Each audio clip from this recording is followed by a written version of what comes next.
Responsabilidade civil do Estado. Mudou o professor. Agora vem o professor de direito administrativo. A responsabilidade civil do texto constitucional é encontrada lá no parágrafo 6º do artigo 37. E por lá encontramos a teoria do risco administrativo para atos comissivos, atos praticados pelas pessoas jurídicas de direito público, qualquer uma delas, e pelas pessoas de direito privado. Mas a pessoa jurídica de direito privado, atenção, ela não pode ser interventora no domínio econômico. A responsabilidade objetiva, fundada, baseada, calcada, alicerçada na teoria do risco administrativo, ela se aplica às prestadoras de serviços públicos, sejam elas concessionárias, as quais vão responder objetivamente perante terceiros e seus usuários, ou ainda alguém da própria administração indireta, como a sociedade de economia mista, empresa pública prestadora de serviço público.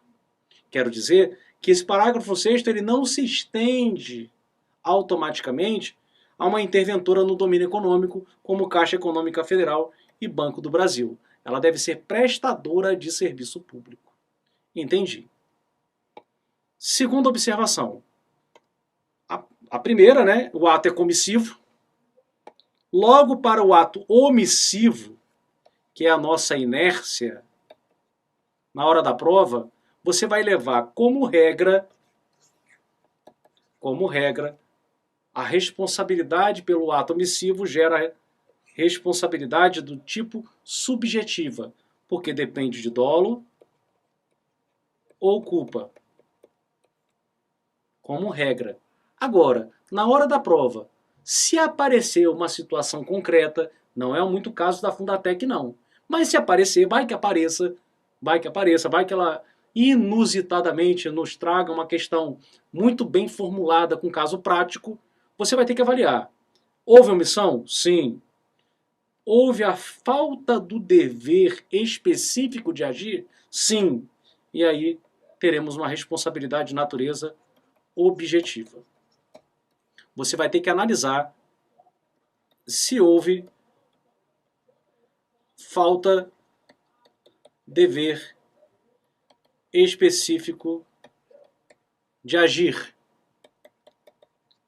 Em havendo a falta do dever específico de agir, a responsabilidade vai ser de natureza objetiva, mas a banca vai ter que citar um precedente, um caso concreto. Se não citar, marca que a regra é a responsabilidade subjetiva. E aqui nós temos as excludentes. Dentro da teoria do risco administrativo, existem situações que afastam o dever de o Estado indenizar, como força maior, fato exclusivo de terceiros, o caso fortuito quando externo e a culpa da vítima. A culpa da vítima é aquela questão que sempre cai na prova da Fundatec. Por quê? Porque a culpa da vítima nem sempre é uma excludente de responsabilidade. Veja o exemplo da culpa concorrente. Como assim culpa concorrente? Houve culpa do Estado, houve culpa também da vítima. Então não é excludente. É o quê? É atenuante. Então a culpa exclusiva é excludente. Com causas relativamente dependentes entre si, culpa concorrente, nós temos uma atenuante. Então guarda que culpa da vítima nem sempre é uma excludente. Se concorrente, apenas atenua a responsabilidade do Estado. E para fechar, essa pincelada na parte de responsabilidade do Estado, extracontratual do Estado, aquiliana, delitual, um rápido panorama. Aqui eu tenho um agente público causando um dano ao particular. Esse particular, ele não pode se voltar contra o agente público. Esse particular, ele se volta contra o Estado, dentro de uma responsabilidade de natureza objetiva, objetiva no sentido de que independe dolo ou culpa, e o Estado é que pode se voltar contra o seu agente público, mas ainda assim, se o agente tiver cometido ato com dolo ou com culpa, ou seja, não há ação de regresso contra o agente público que agiu licitamente. Só haverá ação de regresso se o agente público tiver incorrido em ato ilícito, intencional, doloso, não intencional, culposo. Perfeito?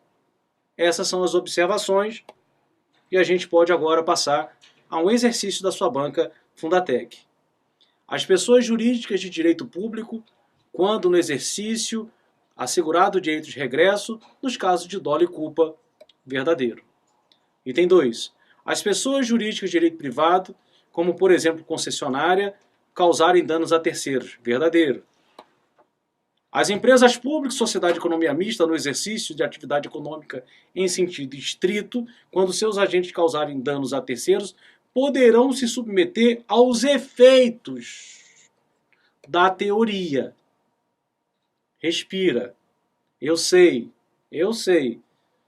D. A culpa concorrente e a força maior são excludentes. Não. Peraí, ele quer incorreta? Sim.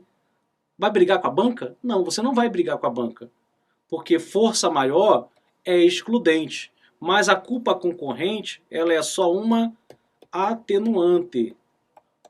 Não briga com a banca examinadora. A resposta é letra D de dado. Letra E. A responsabilidade do agente é subjetiva, verdadeiro, devendo o Estado comprovar a culpa quando propuser a ação de regresso, ou dolo, verdadeiro. Qual a letra C? A letra C foi a problemática nessa questão.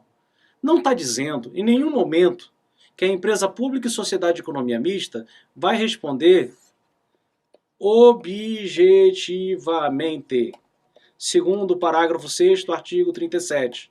Está dizendo que poderá se submeter aos efeitos da teoria. E aí, gente, é possível. É possível que uma empresa pública, uma sociedade de economia mista venha a se submeter aos efeitos da teoria. Os efeitos da teoria é, independentemente de dolo ou de culpa, em determinadas situações concretas, ainda que intervenção do domínio econômico, elas serem responsabilizadas objetivamente. Não estou dizendo que elas vão responder com base na teoria do risco administrativo, não. Vão submeter aos efeitos da teoria. Ok? Então, resposta, poderia ser letra C? Poderia. Está muito mal redigida. Mas a letra D está escandalosamente incorreta. Não discuta com a sua banca, a questão não foi anulada.